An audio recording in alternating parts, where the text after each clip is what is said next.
Saudara sekalian, kutipan dari Injil Matius bab 5 ayat 1 sampai 12 ini menjadi bagian dari khotbah di bukit,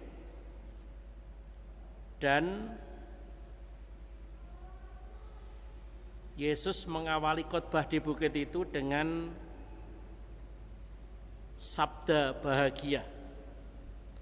Ada 8 sabda bahagia, itu mau menggambarkan situasi-situasi orang yang katakanlah pantas masuk surga. Ada orang yang masuk surga menjadi kudus, bersatu dengan Allah,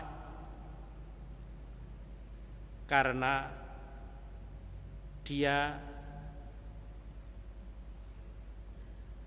situasi realnya miskin, tetapi hatinya kaya.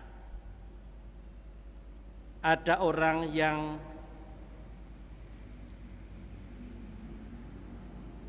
sehari-hari tampil sebagai orang yang lemah lembut, dan kendati dia dicela tetap lemah lembut. Ada sisi orang lain lagi yang hidupnya penuh perjuangan karena mau mewujudkan dan menyatakan kebenaran. Orang lain lagi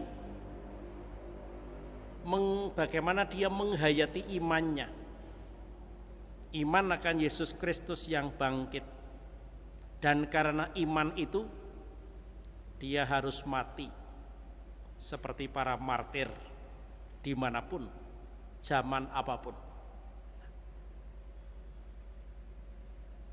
Itu gambar, pelbagai macam gambar orang dapat menjadi kudus atau dapat masuk surga.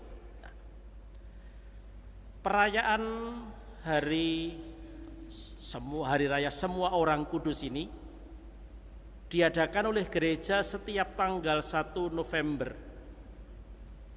Itu mau mengingatkan kita semua, para murid Yesus Kristus, bahwa masing-masing dari kita dipanggil untuk hidup kudus. Dan menjadi kudus itu dalam segala situasi kita yang unik. Memang ada masa di mana kekudusan itu diidentikan dengan hidup membiara. Tetapi dalam perkembangan zaman akhirnya kita juga dibuka mata kita bahwa kita yang menjadi awam, di dalam keawaman kita, dalam hidup sehari-hari kita, itu juga mungkin untuk hidup kudus.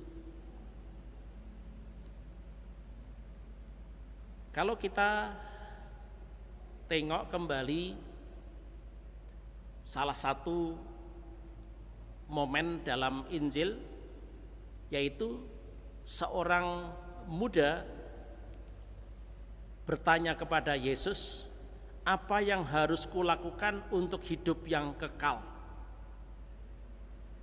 Dan Yesus mulai dengan menjawab, apakah kamu sudah melakukan katakanlah 10 perintah Allah?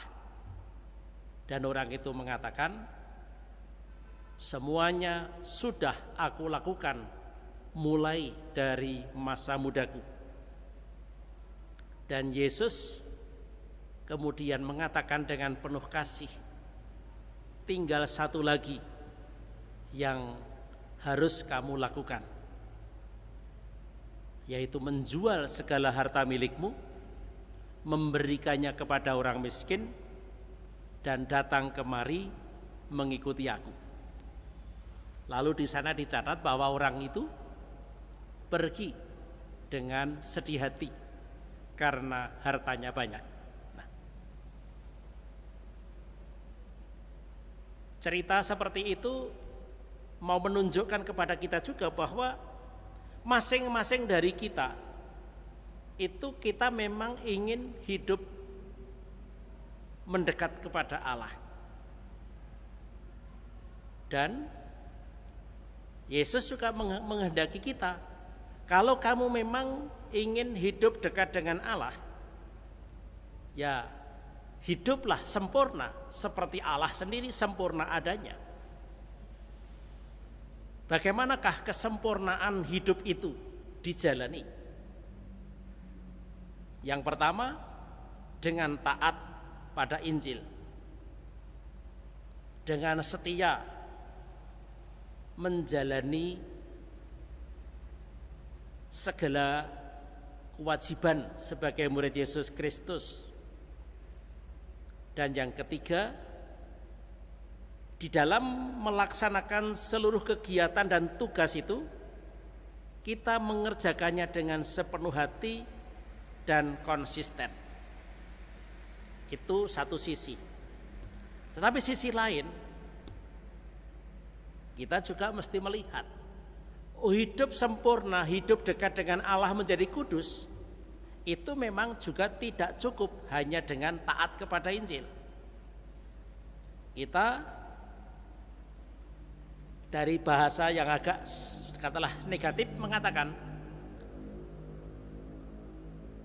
bagaimana caranya supaya kita tidak berbuat dosa. Nah, itu. Jangan sampai hidup kita itu dilumuri oleh dosa sekecil apapun. Poin kedua, kalau mengacu kepada pertanyaan orang muda yang bertanya kepada Yesus tadi, itu artinya bukan hanya kita taat kepada Injil dan setia, tetapi juga tidak melakukan dosa dan juga menjaga jangan sampai hati kita itu memiliki kelekatan yang tidak teratur.